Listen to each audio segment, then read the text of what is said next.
De volta à Identidade Geral, eu continuo agora minha conversa com o Tenente Coronel André Soares, ex-analista da Agência Brasileira de Inteligência, a ABIN. André, eu gostaria de te perguntar o seguinte, falei que a gente comentaria sobre alguns casos, queria começar te perguntando sobre o caso da enchente que aconteceu no Piauí. Já vi você falando sobre esse assunto em alguns lugares, também você conta essa história no seu livro e parece que nessa operação você aponta alguns problemas com relação ao trabalho da ABIN. Tá, esse caso da enchente no Piauí foi apenas para ilustrar algo que a sociedade desconhece, mas que os nossos presidentes da República conhecem, e inclusive eu cito e detalho em cada mandato presidencial, que é a falta de credibilidade e a falta de veracidade das informações e conhecimentos que são produzidos pela ABIN. Os conhecimentos produzidos pela ABIN no contexto da inteligência de Estado são de péssima qualidade. Embora o discurso oficial dos governantes seja o contrário. E eu posso dizer isso com autoridade porque eu fui analista da ABIN. Esse caso, por exemplo, da enchente do Piauí, foi uma enchente que ocorreu, houve uma série de casas que foram destruídas e o governo solicitou à ABIN que informasse o nível desse desastre, né? E a ABIN informou que foram poucas casas que foram destruídas. Todavia, a Prefeitura de Teresina informou que houve uma quantidade enorme de casas, mais de 3 mil casas. Isso gerou um mal-estar tremendo. Um conflito de informação. Um conflito de informação no sentido de que a Prefeitura estava superdimensionando um desastre que não havia ocorrido naquelas proporções. E o final da história foi que era a ABIN que estava errada. Na verdade, o desastre foi muito superior a 3 mil casas destruídas. E esse exemplo que eu cito é para mostrar a falta de credibilidade dos conhecimentos que são produzidos na ABIN. Por que essa disparidade nos números?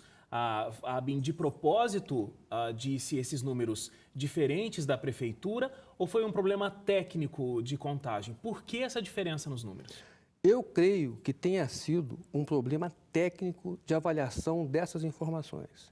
Esse é um problema crônico... Por causa da metodologia que é utilizada pela agência. Exatamente. E essa metodologia, que a agência afirma ser científica, ela não é científica. E mais, é uma metodologia falha.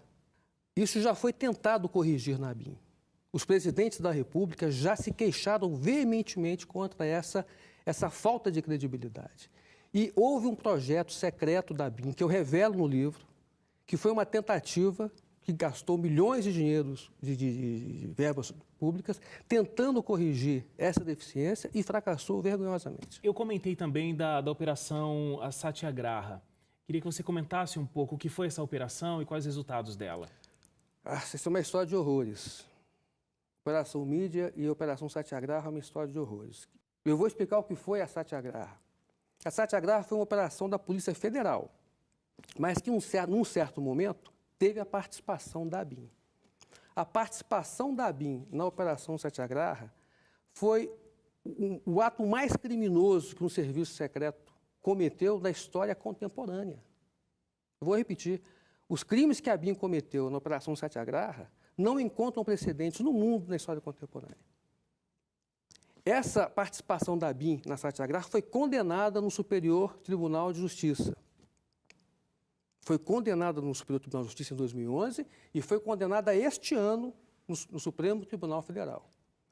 Quais foram as palavras textuais do ministro relator, só para concluir, que foi o excelentíssimo ministro Adilson Vieira Macabú, com relação aos crimes que a ABIN cometeu? Palavras dele, abre aspas, jamais presenciei, eminentes ministros, tamanho descalabro e desrespeito a normas constitucionais intransponíveis e a preceitos legais. Só contextualizando, essa foi uma operação que aconteceu em 2008. 2008. E essa operação foi uma operação da Polícia Federal contra desvio de verbas públicas, né? Só que existiam provas, segundo você conta no livro, foram levantadas provas, mas a ABIN entrou no processo, anulou essas provas e até hoje a gente não teve essa história resolvida. Mais ou menos isso. A Operação Satyagraha foi feita pela Polícia Federal. Lembram-se do então delegado Protógenes Queiroz? Ele que conduzia a Satyagraha. Ele solicitou, digamos assim, a participação da ABIN nessa operação. Na época, o diretor da ABIN era o Paulo Lacerda. E essa participação da ABIN nessa operação foi totalmente ilícita, com a participação de praticamente 100 agentes. O festival de ilicitudes que está na Satyagraha foi o que o ministro Adilson Vieira Macabu ficou impressionado. Havia, inclusive, um espião da ABIN infiltrado dentro da Polícia Federal. Quando na CPI chamaram, perguntaram ao diretor da Polícia Federal se ele sabia da participação da ABIN, e a operação era da Polícia Federal, não sabia. E essa operação Satyagraha, apesar da condenação da ABIN no STJ e no STF, até hoje não tem nenhum dirigente sendo, pelo menos, denunciado com relação a isso. Você comentou, não, eu na verdade comentei sobre a Operação Mídia no bloco anterior. Então, essa operação foi criada no governo Lula e ela pretendia fichar, grampear até o trabalho dos jornalistas. Fala um pouco de como funcionou essa operação. Quais eram os objetivos do governo com essa operação? A pergunta que o Ministério Público me fez foi o que foi a Operação Mídia. Como eu disse a você, eu disse ao Ministério Público, eu tenho praticamente 30 anos de inteligência. A minha avaliação é que a Operação Mídia foi uma operação clandestina da ABIN, ou seja, uma operação criminosa. E a participação que você coloca, que eu tive com a Operação Mídia, foi que eu fui obrigado a participar de uma operação criminosa. E eu não sou criminoso. O que aconteceu? Eu me neguei, me recusei, depois de ter tentado me esquivar, foi impossível. E quando eu solicitei a ordem por escrito, eu fui ameaçado de morte. É algo terrível de se imaginar. Eu fui ameaçado de morte pelo chefe da contra-espionagem dentro da ABIN, porque me recusei a participar de uma operação criminosa. Essa, inclusive, é uma pergunta que eu gostaria de fazer, André, porque assim, você fala veementemente contra a ABIN, sendo um ex-funcionário. Você coloca no seu livro esses casos que você conhece, esses cases em que a ABIN não agiu da melhor forma possível. Você traz documentos que, segundo você conta pra gente, comprova o que você fala e, segundo o que você conta, são documentos públicos, não é um vazamento de informação privilegiada. Você não é perseguido? Eu fui ameaçado de morte, Wagner, e foi mais de uma vez. Eu vivo ameaçado de morte. Eu sofro operações clandestinas sistemáticas dos serviços secretos. Eu não estou me queixando disso. A minha vida virou um inferno depois que eu passei pela ABIN. Essa operação criminosa que me obrigaram a participar, eu denunciei pessoalmente no Palácio do Planalto, no Gabinete de Segurança Nacional do presidente Lula. Por que quando você conseguiu sair da ABIN, você não decidiu, bom, não quero mais me envolver com esse tipo de questão, vou viver minha vida agora longe dessa perseguição, longe desse risco para mim e para minha família? Para que colocar tudo isso num livro? Para que falar sobre isso? Mas eu nunca falei sobre isso. Ué, mas você tem um livro falando sobre isso. Mas que foi publicado 10 anos depois. Eu fui expulso da ABIN em 2004, perseguido desde então e nunca falei nada. E por que 10 anos depois retomar o assunto? Porque essa situação se voltou contra mim e eu fui descoberto pela revista Veja. Então, em 2013, a Veja publicou uma matéria chamada Liberdade sob Ataque, na qual a Veja denuncia que a ABIN espionava jornalistas e donos de empresas de comunicação. E tem a minha entrevista com a minha foto de corpo inteiro. Isso ainda é referente à Operação Mídia ou outra coisa? Referente à Operação Mídia. Isso está ligado à Operação Mídia. Mas as ilicitudes da ABIN são várias. Só para você ter uma ideia, uma coisa é da Operação Mídia. Outra coisa, eu não participei da Operação Mídia. Outra coisa foi eu ter sido ameaçado de morte. Você sabe por que eu fui ameaçado de morte? Porque eu me recusei a participar de uma operação criminosa, que era um encontro com um espião jornalista que estava infiltrado no Palácio do Planalto. Adivinha o que ele estava fazendo? Espionando o governo. E espionando para quem? Essa é uma investigação que deve ser feita sobre a ABIN para se descobrir o que se estava fazendo.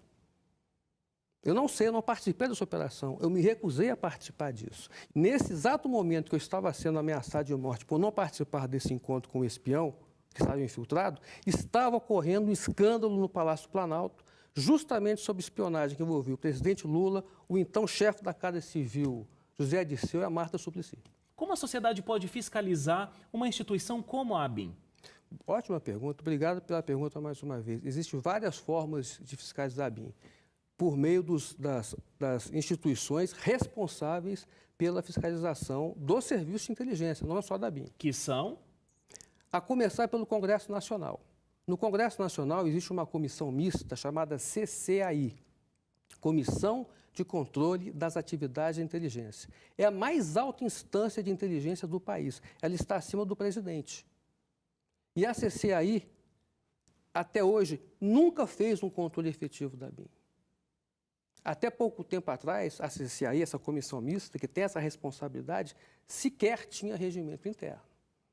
Então, a sociedade chegou o momento de nós cobrarmos legitimamente essa fiscalização. Não tem como conversar com você sobre esses assuntos e não lembrar do caso que ficou conhecidíssimo há alguns anos, o caso Snowden, onde informações vazaram da inteligência americana. Como é que você viu esse caso? Como é que você analisou a postura do Snowden? O Snowden, ele, na minha avaliação, ele conseguiu fazer algo inédito. Ele conseguiu ser, ao mesmo tempo, herói e traidor. Ele não pode voltar aos Estados Unidos, que ele vai ser preso, processado e muito provavelmente condenado. Mas existe uma visão, isso no âmbito dos Estados Unidos, em que enaltecem a atitude do Snowden. Mas isso suscita uma comparação comigo. E essa comparação é totalmente imprópria. As nossas trajetórias são completamente diferentes. Por exemplo, só para vocês terem uma ideia, o Snowden era um terceirizado que trabalhava na NSA. Eu sou um oficial de inteligência que fiz todos os cursos de carreira da inteligência no Brasil. O Snowden vazou informação sigilosa. Eu nunca vazei informação sigilosa. Eu nunca cometi ilícito. Você faz um levantamento de documentos que são públicos e de informações que poderiam ser do conhecimento de todos. Sim. E é importante lembrar que a Lei de Acesso à Informação, que foi promulgada pela presidente Dilma Rousseff, no seu artigo 32, salvo engano, deixa muito claro, bem como no decreto, que nenhum documento de inteligência, isso é muito importante que a sociedade saiba, nenhum documento de inteligência pode receber classificação sigilosa ou ter acesso negado se ele contiver ilícitos que atentem contra o Estado Democrático de Direito. Porque os serviços de inteligência, muitas vezes, criminosamente, atribuem grau de sigilo para ocultar ilicitudes. Isso é crime. Isso não pode ser feito. É obrigação de todo cidadão denunciar esse estado de coisas. Ok. André, eu quero agradecer a sua presença, quero agradecer porque você veio, comentou com a gente todos esses casos da ABIN. Você agora, inclusive, também ainda continua trabalhando com inteligência, você tem uma empresa que faz treinamentos, né, na área de inteligência. Eu não sei se isso desde quando você saiu da ABIN ou é algo recente? Assim que eu saí da ABIN, eu criei uma empresa que trabalha nessa área, chama Inteligência Operacional, e o propósito dessa empresa é o alvorecer de uma nova e eficiente inteligência que respeite a tríade da inteligência. A inteligência de Estado deve se reger pelo sigilo, pela legalidade e pela ética. Essa é a inteligência que nós precisamos. Você acha que a gente pode aprender com esses erros e tem chance de a ABIN, outras instituições de inteligência especiais que, de repente, surgirem ainda, conseguirem fazer um bom trabalho no Brasil? Eu vou responder a sua pergunta com uma outra pergunta que eu faço aos telespectadores. É possível transformar uma célula cancerígena em célula sadia? Eu respondo. Isso é impossível. Então, o que existe hoje nos serviços secretos, que é comandado por uma comunidade criminosa, é um câncer. E esse câncer deve ser extirpado. Mas então você acha que a sociedade não precisa de uma agência que preste o trabalho como a ABIN presta? Não estou dizendo da corrupção que você afirma que existe lá. Estou dizendo que a sociedade, o Brasil, não precisa de uma agência como a ABIN. Eu não disse isso. Todo Estado democrático de direito necessita de serviços de inteligência. Só que esses serviços de inteligência devem servir ao Estado e não ir contra ele. E esses serviços de inteligência que são fundamentais, eles devem funcionar sempre dentro do sigilo, da legalidade e da ética, e com o máximo de controle institucional sobre eles. Então, eu só não consegui entender a questão da célula cancerígena, porque, teoricamente, essa célula cancerígena no nosso corpo, a gente não precisa dela ali, né? O que a gente precisa são das boas células que vão ter ali a sua função. A gente precisa da ABIN. Infelizmente, a gente tem um processo de corrupção, como você afirma que existe lá. Mas, extinguindo esse problema de corrupção, a gente poderia ter um bom trabalho desenvolvido pela ABIN, como talvez em outros países, de repente, a gente tenha uma agência de inteligência que funcione corretamente. É isso? Concordo. Só que para isso é necessário fiscalização, controle e investigação dos crimes cometidos pela ABIN. Aqui no livro que eu escrevi com o Cláudio Tonoli tem um festival de licitudes, que essas licitudes sejam, sim, investigadas. Porque há 10 anos que eu venho denunciando e não há investigação. Muito obrigado pela sua presença. Eu que agradeço. A gente fica por aqui com o nosso Identidade Geral. Uma excelente semana para você e até o próximo programa. Tchau, tchau.